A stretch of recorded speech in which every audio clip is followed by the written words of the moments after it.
So just wanted to do a quick review of the Hoover HL4, which I bought today because I found my G-Tech Air Ram, the K9 for pet one, didn't seem like it was doing very good, so I thought I'd buy this model instead.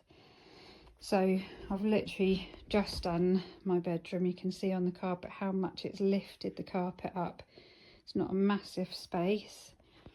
I've literally done my bedroom and I've done my hallway, and you can see, look how nice that's brought it up. I only hoovered on Saturday, and this is what it's picked up.